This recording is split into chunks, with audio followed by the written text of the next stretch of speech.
यहाँ पे बैठक किए हैं आज। ये एक संगठन बनाने के लिए हम लोग एक विचार कर रहे थे और सभी लोगों का सहमति मिला है। हम लोग एक संगठन बनाएंगे जो नॉन पॉलिटिकल संगठन होगा। और इसके साथ ही चूँकि मैं MIM का जिला अध्यक्ष रहा हूँ और MLA का प्रत्याशी भी रहा, तीसरे नंबर पे मैं आया और मैं फाउंडर मेंबर भी हूँ MIM का। MIM जिस वक्त बिहार में आई थी, सिर्फ बिहार में सिर्फ किशनगंज में आई थी, उस वक्त मैं इस पार्टी को थामा था। उस वक्त बैरिस्टर असदुद्दीन ओवैसी साहब को बहुत कम लोग जानते थे। ना 3 तलाक का मुद्दा था, ना बाबरी मस्जिद का मसला था, ना NRC CA का मसला था। उस वक्त हमने लोगों को इलाके में जा कर MIM के बारे में समझाया, ओवैसी साहब के बारे में समझाया। फिर इन तमाम मुद्दे सामने आए, फिर जो है पार्टी मजबूत स्थिति में यहाँ पर आई। तो जब हम यहाँ से उम्मीदवार होना चाहे, उस वक्त में भी पार्टी के जो बिहार के प्रदेश के इकाई के जो बड़े नेता हैं, इन्होंने मेरे साथ बड़ा दुर्व्यवहार किया और इन लोगों ने टिकट देने में भी बड़ी दुश्वारी का सामना मुझे करवाया। मुझे बड़ी कठिनाई हुई टिकट के लिए। प्रदेश के कौन नेता आप नाम ले सकते हैं? जो प्रदेश के जिम्मेदार हैं, जो प्रदेश के सर्वे सर्वा हैं, मैं उन्हीं का नाम ले रहा हूँ। जो प्रदेश को देखते हैं, जो प्रदेश को चलाते हैं, इसके वजह से मुझे चुनाव में यहाँ पर हार का सामना करना पड़ा। अब चुनाव जीतने के बाद भी मैं आज तक इस पार्टी में था। मैं कभी पार्टी के विरुद्ध नहीं गया, पार्टी के खिलाफ नहीं गया, लेकिन आज तक मुझे कभी पार्टी के लोगों के द्वारा कोई तरजीह नहीं दी गई, ना कभी कुछ पूछा गया।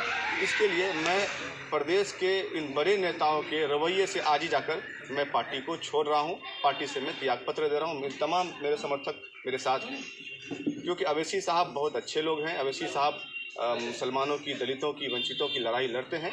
ओवैसी साहब की विचारधारा को देखकर हम जुड़े थे, लेकिन पार्टी के इन प्रदेश के बड़े नेताओं की वजह से, इन लोगों के रवैये की वजह से इस पार्टी से हम लोग आज पूर्ण रूप से इस्तीफा दें। कितने लोग होंगे आप लोग? लगभग 200 लोग हमारे अभी यहाँ पे मौजूद हैं। आगे क्या काम होगा? आगे हम लोग संगठन पर काम करेंगे। उसके बाद फिर जब चुनाव का वक्त आएगा तो फिर देखेंगे हम लोग। तो क्या कारण है कि मतलब MIM से लगातार लोग जो है उस छोड़ते जा रहे हैं? प्रदेश अध्यक्ष पे भी कई बार आरोप लगे हैं और जो प्रदेश का नेतृत्व कर रहे हैं, क्या क्या कारण है इसका? देखिए, जाहिर सी बात है, शहनवाज साहब चूँकि पहले भी MLA थे, वो चले गए RJD में। रुकनुद्दीन साहब पहले भी MLA थे, वो चले गए RJD में। ये बात समझ में आती है कि चलिए वो लोग पहले से MLA थे तो तालमेल था, चले गए।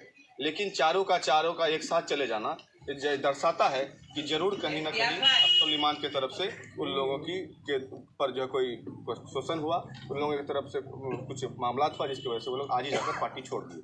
इससे पहले भी कमल हुदा साहब के साथ भी इन लोगों ने यही किया। और ये लोगों का ये सबसे बड़ा चीज़ ये है, ये चाहते ही नहीं है ये लोग कि कोई जिम्मेदार आदमी, कोई मजबूत आदमी और कोई ऐसे आदमी जो पार्टी के लिए, सिर्फ पार्टी के लिए ही समर्पित हो, ये लोग आगे आए। ये लोग नहीं चाहते। इसके लिए ये लोग लगातार ऐसे लोगों को नज़रअंदाज करते हैं, जिसकी वजह से हम लोग को आज मजबूरन पार्टी छोड़ना पड़ा। क्या लगता है कि पार्टी छोड़ने के बाद आप लोगों का रुख जो है कहीं राजद की ओर आगे? नहीं, हमारा अभी हम लोगों का कोई रुख नहीं है। किसी भी संगठन से हमारी कोई बात नहीं है।